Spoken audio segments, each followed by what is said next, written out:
Senhor esteja em cada coração. Amém? Quantos já ouviram Deus falar essa noite? Quantos querem que Deus continue falando? Abra comigo sua Bíblia em 1 Coríntios, capítulo 14.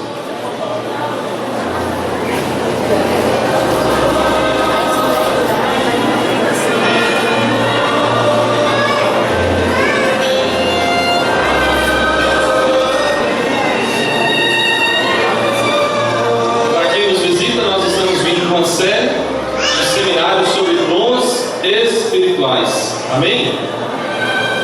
Nós estivemos aqui, o pastor Emerson falando sobre os dons de poder, já falamos sobre os dons de revelação, falamos sobre o dom de sabedoria, ciência, discernimento de espíritos. No último domingo o pastor Emerson falou sobre o dom da fé, os dons de curar e dom de maravilhas, intervenção divina.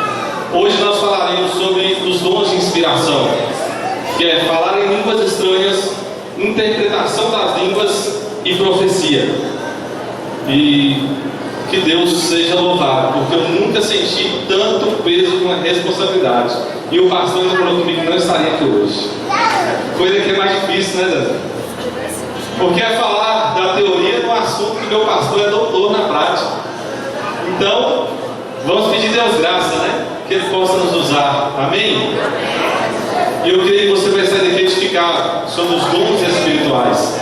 Deus tem preparado a igreja, que eu creio, para um grande mover, para um grande avivamento.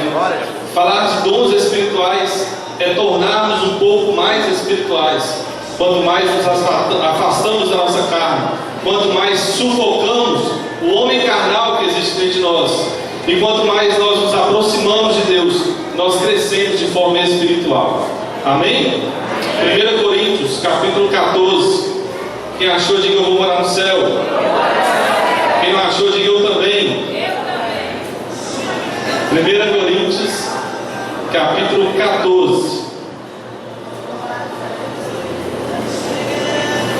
Amém?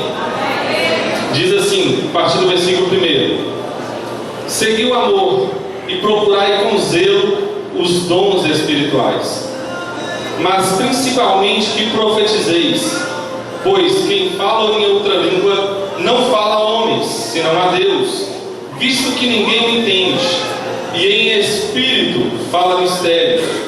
Mas o que profetiza, fala aos homens, edificando, diga comigo, edificando, exortando e consolando. Obrigado. O que fala em outra língua, a si mesmo se edifica, mas o que profetiza, edifica a igreja. Eu quisera que vós todos falasseis em outras línguas, muito mais, porém, que profetizasseis, pois quem profetiza é superior ao que fala em outras línguas, salvo se as interpretar, para que a igreja receba a edificação. Agora, porém, irmãos, se eu for ter convosco, falando em outra língua, em que vos aproveitarei, se vos não falar por meio de revelação, ou ciência, ou de profecia, ou de doutrina? Até aqui, deixe sua Bíblia aberta, levanta sua mão direita comigo e diga: glória ao Pai, glória ao Filho, glória ao Espírito Santo de Deus. Graças damos a Deus pelo nosso Senhor, Salvador, Jesus Cristo. Se Deus é por nós, quem será contra nós? O Senhor é o meu pastor. Bata assim no seu peito e diga: o Senhor é o meu pastor e não me faltará. Se você crê no louvor, de palmas bem forte.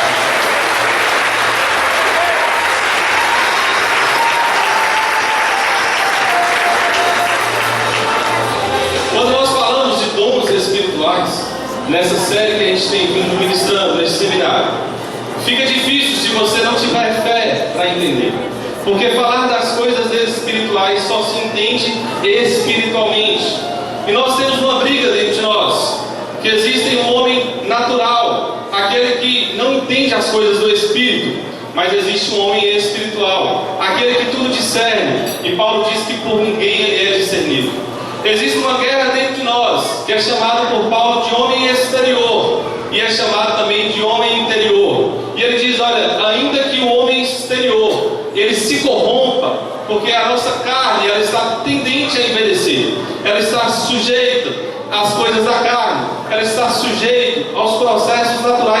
vida, por mais que você tente passar renil, por mais que você avance por cicatricure, não tem como evitar aquilo que é inevitável, porque a carne ela está sujeita a essa corrupção da carne. A carne está fadada a se envelhecer, a se sujeitar, a adoecer aos problemas que nós entendemos como as coisas físicas, do mundo físico. Mas ele diz, olha, ainda que o homem exterior, esse homem que é carnal, esse homem que tem desejos que não se conectam com Deus, esse homem que tem desejos que produzidos pelo seu coração, pela sua alma, pelo seu intelecto, esse homem que tem sentimentos e vontades que não estão de acordo com a vontade de Deus. Mas Paulo diz, ainda que este homem exterior se corrompa, contudo, o homem interior, ele se renova a cada dia. O homem interior, o Espírito que Deus colocou dentro de nós, ele se renova a cada dia, porque esse Espírito, e eu observava quando o pastor Emerson, sempre usado por Deus em profecia, dizia, o Espírito de Deus falou ao meu Espírito, e assim ele profetizava, porque nós estamos aqui tentando trazer na teoria aquilo que aconteceu aqui na prática, e que vai acontecer muito mais ainda hoje. Se você crê, Deus ainda tem profecia para a tua casa, para a tua família, para a tua empresa, para os teus negócios, para os teus filhos, e profecia de bênção, em nome de Jesus. Mas quando nós falamos que o Espírito de Deus, ele falou ao nosso espírito, nós temos que entender que dentro de nós existe um homem e uma mulher espiritual. Genericamente, a Bíblia fala do homem natural, do homem carnal e do homem espiritual. Geneticamente sabemos que existem dois, ou é homem ou é mulher, mas a Bíblia vai tratar deste homem natural, que ele não consegue entender as coisas, porque ele tudo pensa com a sua razão, ele tudo pensa com o seu intelecto. Então o culto ele deve ser racional, mas ao mesmo tempo tem coisas que só entendemos pela fé, e a fé não tem lógica, a fé não tem razão. E se nós analisarmos, nós somos um povo que tem uma fé extraordinária. Se você olhar para quem está do seu lado, você vai ver alguém que tem uma fé tamanha, porque não é fácil acreditar que um homem nasceu de uma virgem, não é fácil acreditar que um Deus tão grande pega um pó da terra e forma um homem, não é fácil acreditar em coisas que a Bíblia nos diz. Se você está aqui nessa noite, é porque você tem fé, e a fé é quem te trouxe até aqui, e essa mesma fé é quem vai te levar a vencer e conquistar os seus objetivos.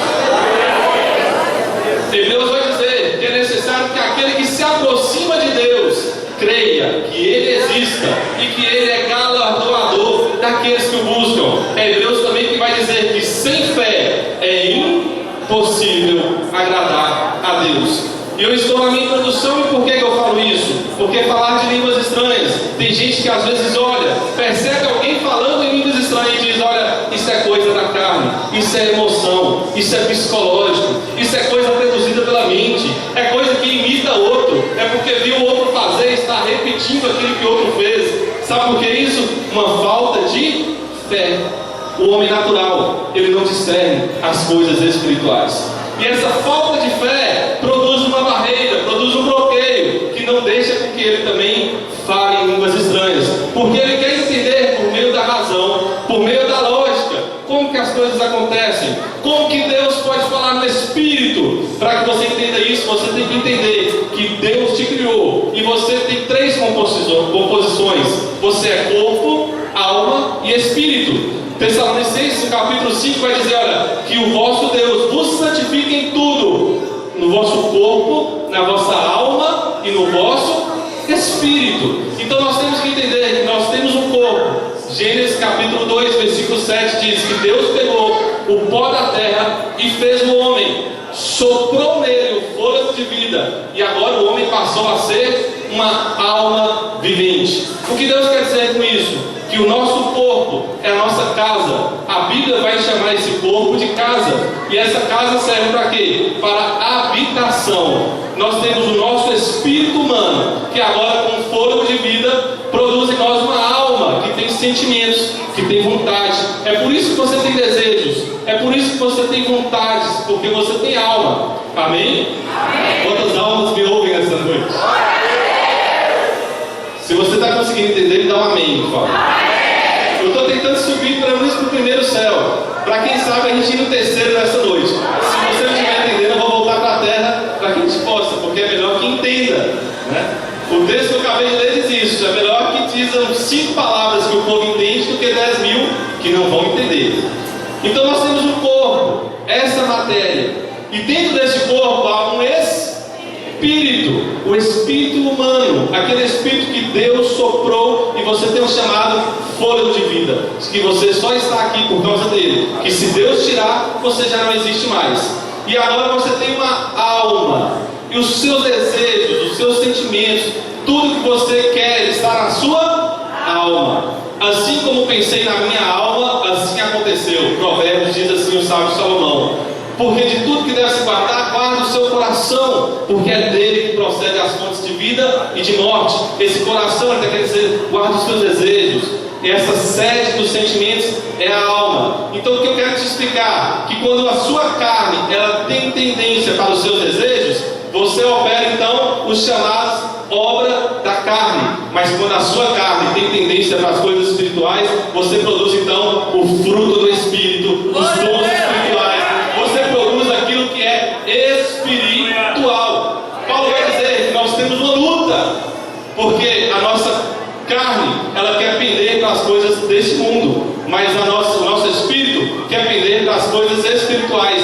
Por isso que ele diz assim: olha, por isso não desfaleçamos, ainda que o homem exterior se corrompa, o homem interior se renova a cada dia, porque não atentamos para as coisas que se veem, porque essas são temporais, mas nós atentamos para as coisas que não se veem, porque essas são eternas, porque essas não passarão. Nós precisamos estar apegados nas coisas que não vão passar. A maioria das coisas pelas quais nós trabalhamos são coisas passageiras. Já prestou atenção nisso? A maioria do tempo que nós gastamos é por coisas que são passageiras. A maioria daquilo que nós empreendemos, que nós nos desgastamos, que nós colocamos toda a nossa energia, são por coisas passageiras. Mas graças a Deus que tem falado ao nosso espírito para nos apegarmos às coisas eternas, porque nós sabemos que tudo que está aqui é temporal, mas nós queremos aquilo que é eterno, a nova Jerusalém celestial. Nós queremos morar com Ele, nós queremos passar a eternidade com Ele. E o nosso espírito entende que nós somos criados para sermos eternos, e todos aqueles que estão aqui vão viver eternamente, com uma diferença: alguns que estão lá fora vão passar uma eternidade sem Deus, mas nós que estamos aqui dentro vamos experimentar uma eternidade na presença de Deus. Nós vamos experimentar o que é viver para sempre na presença do Eterno. E isso são coisas do Espírito que nós só conseguimos entender pela fé, de forma espiritual. Mas se você talvez está pensando que essa dificuldade é uma exclusividade sua, e você, quem sabe, se sente até pequeno, porque você diz assim: olha, eu não consigo entender muito bem essas coisas espirituais. E o culto não é espiritualista, muito menos espiritismo, tá? O culto é espiritual, porque Deus é Espírito, e nós temos um Espírito. Há uma mulher também na Bíblia que não entendeu muito bem. Jesus está cansado, porque a Bíblia diz que ele se assenta. Jesus está com fome, porque a Bíblia diz que ele manda os discípulos comprar comida. Jesus está com sede, porque agora a mulher está vindo em sua direção, e agora a mulher traz consigo um cântaro. Ele diz para a mulher: olha, dai-me de beber. A mulher na hora retruca e diz: como pode o Senhor, sendo judeu, pedir água para mim, que sou uma mulher samaritana? Mas logo Jesus fala para ela: se tu soubesse o dom de Deus, e quem é o que te pedes, era tu quem me pedirias, e eu ia te dar de uma água que ia jorrar uma fonte que te levaria para a vida eterna. A mulher na hora percebe que aquele homem não era um homem comum, porque ela mesma vai dizer que ele é profeta. Então Jesus diz para ela: mulher, se você conhecesse quem é o que te pede, era tu quem me pedirias. E ela diz: mas como? Porque o Senhor não tem corda, o Senhor não tem como tirar.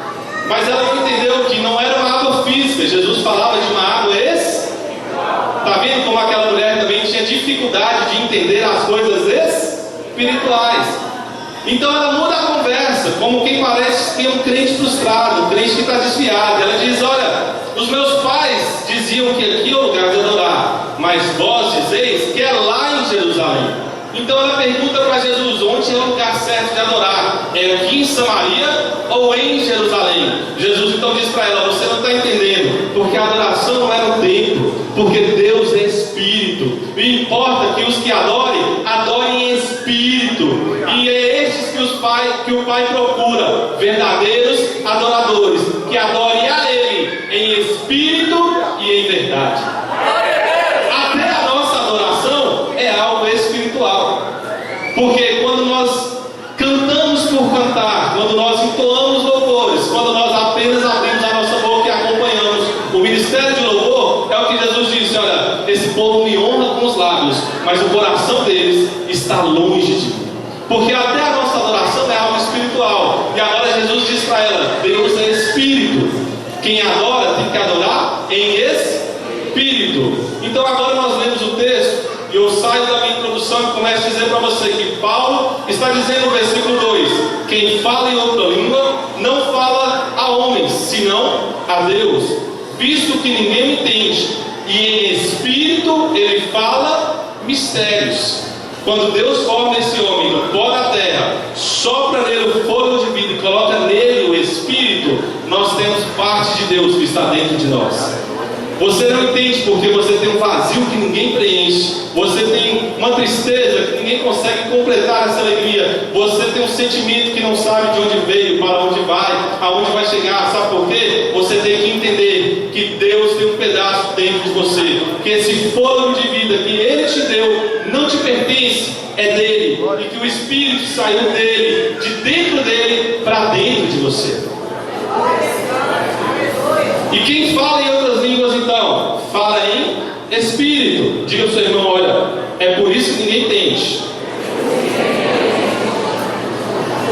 E agora Deus faz o homem do pó da terra, coloca nele o Espírito, e a Bíblia vai dando sequência dizendo que esse homem se corrompe. Todos nós sabemos a história, que o pecado entra na humanidade por meio de Adão, por meio de Eva, e agora a humanidade se torna uma humanidade que conhece o pecado, que já não é mais santa, já não é mais como o projeto que Deus criou, já não é da forma como Deus planejou, porque agora o pecado entrou, de forma que no capítulo 6, nós vemos então Deus dizer: o meu Espírito não contenderá com o Espírito do homem para sempre, e retira então o Espírito Santo da terra. Em Gênesis no capítulo 6, mas diz assim: olha, e Deus achou graça em Noé.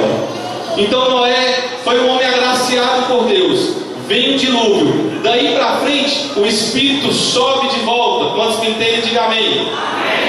E agora o Espírito que tinha liberdade na terra, ele não tem prazer em habitar na terra, porque a terra se tornou um lugar de pecado, porque a terra agora se tornou uma terra corrompida. Olha para cá. E agora o Espírito está onde? No céu. Diga comigo: o Espírito de Deus está no céu. Mas o negócio é que o Espírito não resistia a viver sem compartilhar com este homem. Então a Bíblia começa a dizer, por exemplo, de Sansão, que constantemente, o Espírito vinha e ele o quê? Ele se apossava de Sansão. Mas ele não era completo. Ele vinha sobre porção, sobre medida. E o homem na Bíblia começa a experimentar agora medidas do Espírito Santo. Diga para o seu irmão: olha, o Espírito Santo agora é dado por medidas. De forma que o primeiro rei a ser constituído em Israel, o rei Saul, ele recebe então o Espírito Santo. Mas quando ele já não agradava mais a Deus, o Espírito saiu de Saul. Para entrar em Davi, ele teve que sair de Saul, porque ele não compartilhava nem com as pessoas. Era nos líderes, era em alguns, era nos profetas, nos reis. Era em pequenas porções. E vinha o Espírito então sobre Davi, mas o Espírito vinha e voltava. Era aquele Espírito que pegava a mão de Davi e fazia com que ele acertasse na testa do gigante. Era aquele Espírito que pegava em Davi e dava força contra os filisteus. Era o Espírito que fazia Davi vencer qualquer guerra. Mas depois, hora e meia, na Bíblia nós encontramos: olha, e ele fez o que era mal aos olhos do Senhor, e o Espírito Santo saiu dessa pessoa. Nós vimos o Espírito Santo sobre a vida de Sansão, sobre a vida de Saul, sobre a vida de Davi, sobre a vida de Gideão, mas em porção. E qual foi a maior porção que o homem já recebeu? vida de Elias, um homem cheio do Espírito Santo, porque o Espírito Santo vinha sobre ele e ele fazia prodígios, mas o Espírito Santo ainda não habitava nele. E agora Eliseu, com muita ousadia, diz: olha, eu quero porção dobrada do teu Espírito. E o que o Espírito vinha fazer sobre Elias, agora iria fazer o dobro, uma porção dobrada, mas ainda não contentaria. Então o primeiro homem na Bíblia a ser cheio do Espírito Santo foi João Batista, porque a Bíblia diz assim: olha, e ele será cheio desde o ventre da sua mãe. O Espírito Santo então agora vem e enche. Se era sobre medidas, se era uma porção na vida dos profetas, agora João Batista ele é cheio. Por que João Batista teve esse privilégio de ser cheio e desde o ventre da sua mãe? Porque ele tinha uma grande missão. Ele seria a voz do que clama no deserto. Ele ia preparar o caminho para o Senhor. Ele ia anunciar o ano aceitável do Senhor. E deixa eu te dizer uma coisa: não tem como falar de Cristo sem ser cheio do Espírito Santo. Não tem como anunciar a este Jesus se não for cheio do Espírito Santo. Então agora João Batista é cheio. Os discípulos ainda não experimentaram o que era isso. Eles andam com Jesus, mas não conhecem o que é ser cheio. Até que Jesus, depois de morrer, ressuscitar, agora glorificado, impõe sobre eles e sopra o Espírito sobre eles. E agora um homem que a vida inteira, todo o rolo sagrado, ele conhecia sobre porção, e veio o Espírito e se apossou. Depois que realizava o milagre, o Espírito não estava mais ali. Era um instante para operar o propósito.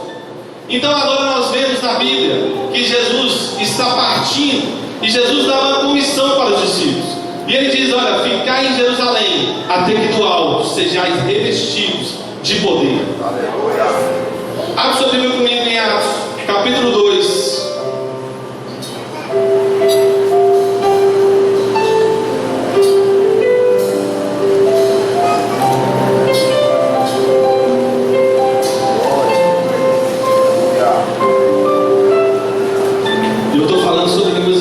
Amém? Profecia, interpretação.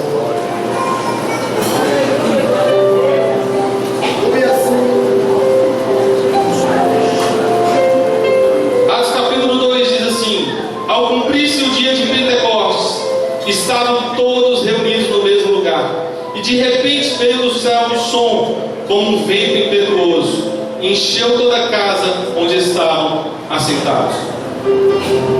E apareceram distribuídas entre eles línguas como de fogo, e pousou uma sobre cada um deles. E todos ficaram o quê? Todos ficaram o quê? Cheios do Espírito Santo. E passaram a falar em outras línguas, segundo o Espírito lhe concedia que falasse. Depois que eles obedeceram então o que Jesus tinha ordenado, ficar em Jerusalém, e eles ficam então agora, os discípulos, os apóstolos, a mãe de Jesus, Maria, com algumas mulheres, estão ali agora orando e esperando que se cumprisse a profecia de que viesse então o Consolador, porque ele disse: olha, não os deixarei órfãos, mas eu enviarei o Consolador. Então eles estão esperando agora o cumprimento dessa promessa. Todos conhecem no capítulo 1 que Jesus está dando a grande comissão e ele é assunto ao céu, de forma que há 2 anos aparecem ao lado dos discípulos e diz: por que estás assim? Você não percebe que da mesma forma que ele subiu, ele também vai voltar? Vocês não percebem que da mesma forma que vieste dele ser assunto ao céu, ele também vai voltar para buscar uma igreja santa, lavada, remida pelo Senhor?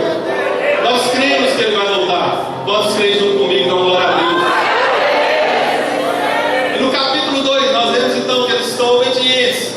Acontece um intervalo que a assembleia que Pedro então resolve fazer, porque ele conhecia a profecia que tinha em Salmos, e ele sabia que tinha que substituir Judas, que agora já não estava mais ali. Mas depois que eles estão reunidos, depois de obedecer, porque muitos cantam e dizem: olha, de repente veio o Espírito Santo, mas de repente, depois de obedecer o comando de Jesus, de repente um milagre pode acontecer na sua vida. De repente Deus pode mudar a sua história. Eu quero aqui profetizar que de repente Deus pode fazer grandes coisas, mas depois de você entender a vontade de Deus na sua vida e obedecê-lo. Depois que eles obedecem, depois que eles assumem e correspondem àquilo que Jesus tinha dito, A Bíblia diz que ao cumprir o dia de Pentecostes, quantos dias que eram? 50. Jesus morreu num sábado, chamado sábado de Páscoa, véspera da Páscoa, sexta-feira, melhor dizendo. E agora na Páscoa, começa então a contagem, que daí 50 dias seria a festa de Pentecostes. E Pentecostes é uma festa. Pentecostes não é a descida do Espírito Santo, era uma festa que acontecia em Jerusalém, em Israel. E essa festa fala de entrega, porque eles tinham que pegar toda a sua colheita e depositar como oferta. Eles tinham que fazer ofertas especiais aos sacerdotes. Essa festa fala muito de entrega. E no dia que eles estão comemorando essa festa, a festa da entrega, a festa das semanas, a festa de Pentecostes, a festa das colheitas, então é o dia que Deus derrama o Espírito Santo. O que eu aprendo com isso? É no dia que você se entrega que Deus derrama o Espírito Santo sobre sua vida. É no dia que você vence essas barreiras que o homem natural tem, que o homem carnal tem, de tentar ficar discernindo as coisas espirituais pela carne. É no dia que você quebra essas barreiras intelectuais, de ficar tentando entender o agir de Deus. É nesse dia que você se entrega que Deus derrama o Espírito Santo sobre sua vida, te batiza com línguas estranhas, te dá dons espirituais, e você sai daqui não com uma porção, mas cheio da presença dele. Você sai daqui transbordando da presença dele. É nesse dia que Deus te reveste com autoridade espiritual. Porque se nós temos reserva, se nós não nos entregamos, Deus não tem como agir. Paulo vai dizer assim: olha, quando eu fui ter convosco, eu não vos pude falar como homem espiritual, mas como homens carnais. E foi por isso que eu não pude vos dar alimento sólido, mas eu precisei dar leite. Porque só tem base, só tem suporte para receber coisa grande aquele que amadureceu. Só tem alicerce, só tem fundamento para receber coisas espirituais aquele que consegue entrar numa dimensão espiritual e sentir Deus. Aí você diz: olha, mas eu não estou vendo, eu não estou ouvindo. Mas basta fechar o olho, entrar no céu e dizer: eu sinto a presença dele aqui neste lugar. Então eu tentei aqui falar que não tem como explicar coisas que são inexplicáveis, só tem como sentir. Aí o irmão da direita sente, o irmão da esquerda sente, e tem vezes que você não sente nada, porque você quer entender como que é. Não procure entender, procure se entregar na presença de Deus. Não procure entender como que é que Deus usa, como Deus faz, mas procure se lançar e deixe que Ele te use. Sabe por quê? Ele está procurando quem Ele possa usar. Ele está procurando quem Ele pode encher. Ele está procurando ninguém Ele pode derramar o Espírito Santo. Quando eu vejo e eu posso perceber o Espírito aqui nessa noite, procurando pessoas de coração aberto e dizendo: eu vou encher, eu vou derramar, eu vou encher, até que Ele possa transbordar no Espírito Santo, até que Ele possa ser pleno, completo, plenitude, receber por completo. É isso que Deus quer fazer na nossa vida, e muitas vezes somos nós que não nos entregamos a Ele. E agora eles se entregam. E agora eu vejo aqui no versículo 3 que apareceram distribuindo entre eles línguas como de fogo, uma sobre cada um deles. O que eu disse para você que no Antigo Testamento vinha sobre Sansão, vinha sobre Davi, veio sobre Saul, veio sobre Gideão, veio sobre homens que eram líderes, que eram reis, profetas, mas agora diz que veio sobre cada um. Veio sobre cada um deles. Sabe por quê? Antes era só para a liderança, agora é para todos. Deus ainda começa no altar e derrama pela igreja, mas agora todos têm direito, porque diz que viu línguas repartidas sobre todos. Não precisa ter consagração, não precisa ter título, não precisa nada. O que precisa? Ter um coração aberto e dizer: enche-me, ó Deus, enche-me, ó Deus. Ter um coração aberto e dizer: eu quero ser cheio, eu quero falar em línguas, eu quero transbordar, eu quero ser um vaso usado na presença do Senhor. Um som, como um vento.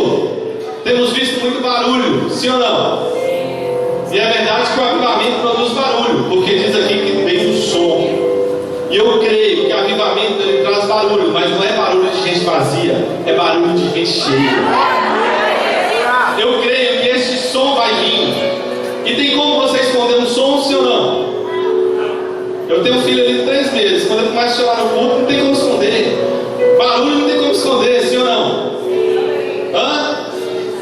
vezes você está na casa de alguém, o filho chora, não tem como esconder, não é verdade? O alarme dispara de uma vez, não tem como esconder. Sim ou não? O celular toca, também que não está silencioso, mas não tem como esconder. Sim ou não? Ei, não vai ter como essa igreja esconder quando vê o som. Todos terão que ouvir. Muitos irão saber que você será cheio do Espírito Santo. Não vai ter como esconder, porque rumores vão ouvir em outros estados, rumores vão ouvir no bairro da Cessa, rumores vão ouvir em Minas Gerais e dizer: essa igreja é cheia do Espírito Santo. Não vai ter como esconder, porque pessoas vão fazer barulho de adoração, de profecia, de milagres, de história. Não é barulho de nada vazia, é barulho de quem está cheio do Espírito Santo.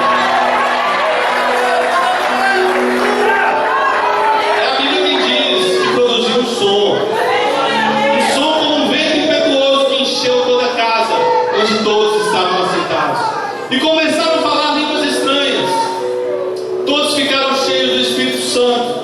E diz no versículo 5: ora, estava habitando em Jerusalém judeus, homens piedosos, vindos de todas as nações. Presta atenção. Por que os homens tinham vindo de todos os lugares? Porque era dia de festa, Pentecostes. Sim ou não? Por isso que sua casa enche no dia de festa. Vem gente de todo lugar. Sim ou não? Hã?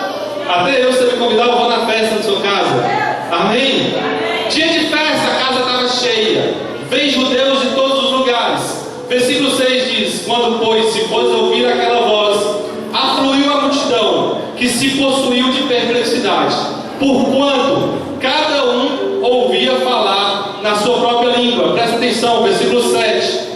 Estavam, pois, atônitos e se admiravam, dizendo: veja, não são porventura galileus todos que estão falando? E como nós ouvimos falar, cada um na nossa própria língua materna, somos partos, medos, elamitas, naturais da Mesopotâmia, Judéia, Capadócia, Ponto e Ásia. Somos da Frígia, Panfilha, Egito, regiões da Líbia, nas imediações do Cirene, e somos romanos que aqui residem, tanto judeus como prosélitos. Deixa eu explicar. Tinha ali judeus, natural, porque nasceram ali e eram israelitas. Quantos me entendem de dizer amém? Mas tinham prosélitos. O que é isso? Pessoas que se converteram ao judaísmo, tá? Então tinha gente de vários países, de várias línguas, de várias nações. E agora, quando vem esse som, enche todos com o Espírito Santo. Eles já não têm uma porção, mas eles agora são cheios. E eles começam a falar em outras línguas. Olha o propósito de Deus, que aqui eu quero entregar a revelação. Então agora os gentios que estavam ali, os prosélitos que estavam ali, pessoas de outros países, ficaram atônitos, impressionados. E eles se perguntavam: como pode? Porque eu sou americano, mas tem alguém falando inglês comigo. Eu sou espanhol, mas tem alguém falando espanhol comigo. Porque o propósito de Deus do sinal é justamente para os descrentes. A língua estranha, ela edifica a pessoa, ela mesma, mas é um sinal para quem vê falando. Então eles viam e reconheciam e ficavam surpresos. Como que pode? Gente da Arábia e ver o judeu falando em árabe e dizer: como que ele sabe falar na minha língua? Mas o pior é que não era um nem outro, era todos que estavam falando na língua, e os outros de outros países podiam entender. O que eu entendo com isso? Quando eu falo de uma língua só, que vários entendiam, eu lembro de outra posição, presbítero Zezinho, que era a língua de Babel, que era uma língua só. Deus confunde a língua e agora ninguém entendia. A Bíblia diz em Gênesis que eles tentaram fazer uma torre, a chamada Torre de Babel, que não agradou a Deus. E agora Deus confunde a língua da humanidade, de forma que eles falavam e ninguém, para você entender, de forma que eles falavam e ninguém entendia. Agora em Atos, eles falavam e todos, porque eu percebo que a linguagem do pecado traz confusão, mas a linguagem estranha traz edificação. Quando eu olho para eles, na linguagem do pecado trazia sobre eles, sabe o quê? traz sobre o povo de Deus edificação. Ei, Deus quer edificar a você mesmo, mas Deus quer que a igreja seja edificada. E é por isso que Paulo vai exortar. E eu quero voltar aqui para que possamos orar e finalizar. No capítulo 14 de Coríntios, ele está dizendo: olha, e assim, que instrumentos inafinados como flauta, citar, quando emite som, se não derem bem distintos, como se reconhecerá o que toca? Ou flauta ou citar? Pois também, se a trombeta der som incerto, como pode se preparar para a batalha? Assim vós, com língua estranha, se não disserdes palavra compreensível, como entenderá o que diz? Porque estarei como quem fala ao ar. Há sem dúvida muito tipo de voz no mundo, e nenhum delas, contudo, sem sentido. Se eu, pois, ignorar a significância da voz, serei estrangeiro para o que fala. Assim também vós, visto que desejais dons espirituais, procura progredir para a edificação da igreja. Pelo que quem fala em língua estranha deve orar para que possa haver quem interprete. Paulo percebeu que a língua era muito bom, mas o problema é que agora todo mundo queria falar em línguas estranhas. E ele está falando assim: olha, a língua estranha é bom para você, porque quem ora em línguas, ora em espírito com Deus. Você conseguiu entender? Diz amém. Então o seu espírito fala numa linguagem espiritual com Deus, que só você e Deus entende. Nem o inferno entende, nem o diabo entende, nem ele sabe que você está pensando e orando em línguas. Mas agora, isso é um devocional, é algo íntimo. Então, se estamos todos nós orando em línguas, nós sabemos que a língua é para nós e quem? E Deus. Então, precisa orar alto? Não, porque Deus vai me ouvir, sim ou não? Mas se no meio de uma reunião como essa, alguém se levanta orando em línguas, de forma que ele quer ser ouvido por todos, é isso que Paulo está querendo dizer. Não é para deixar de falar em línguas, mas se você quer que a tua língua seja ouvida pela igreja inteira, ora para que haja quem interprete. Porque se não houver interpretação, não tem edificação para a igreja, só para você mesmo. Então o bom é que todo ora em línguas, mas se alguém se sobressai, é bom que tenha quem interprete. E quem vem interpretar, ele vai trazer para a igreja três coisas: ou é edificação, consolo ou exortação. Então aquele que interpreta a língua, ele vai trazer uma edificação para a igreja, diga glória a Deus. Ele vai trazer consolo para a igreja, diga aleluia. Mas também pode trazer exortação para a igreja, diga ai. Porque nós queremos ser edificados, sim ou não? Queremos ser consolados, mas temos resistência em ser exortados. E agora a interpretação, ela vai trazer esse nível. E agora, automaticamente, aquela pessoa que interpretou uma língua estranha, ela está dizendo para a igreja uma profecia. Então essa pessoa, ela tem também consigo o dom de profecia, porque ela está profetizando para a igreja. E a profecia, ela tem esses três pilares. Como analisar a profecia? Ou ela tem que ser edificante, ou tem que trazer consolo, ou tem que trazer exortação. Esses são os três pilares da profecia. E agora alguém é tomado em profecia, alguém é uma voz profética, e a profecia, ela tem o poder de gerar em nós algo que nós não geraríamos sozinhos. A profecia é uma unção especial que Deus dá para aquela pessoa, capaz de fazer ela chegar aonde ela nunca chegaria. A profecia é uma direção de Deus para aquela pessoa. Eu quero profetizar que sobre a sua vida você vai andar debaixo da profecia de Deus. E ainda que todos os profetas, ou aqueles que têm o dom de profecia, que não vai lá ter de falar, de mão levantada, eu quero te dizer que ainda que você não ouça, a maior profecia vai estar diante de você, e Deus vai falar com você através da palavra, a maior profecia de todas. Porque dessa profecia nada fica sem cumprir. Nós até vemos alguns que profetizam e depois você encontra a pessoa e diz: olha, aquela profecia não aconteceu. Aquela profecia foi o contrário do que ele profetizou. Porque ainda que o homem possa falhar, mas a profecia que Deus tem para você nunca falha.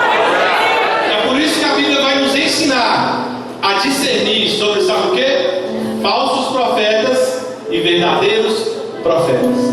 Mas tem falso? Tem. Aqueles que profetizam segundo a carne, segundo a mente, segundo o seu coração, segundo o seu desejo. E quem são os verdadeiros? Aqueles que têm ouvido sensível para dizer: o Espírito de Deus falou ao meu espírito, e eu entendi a vontade de Deus.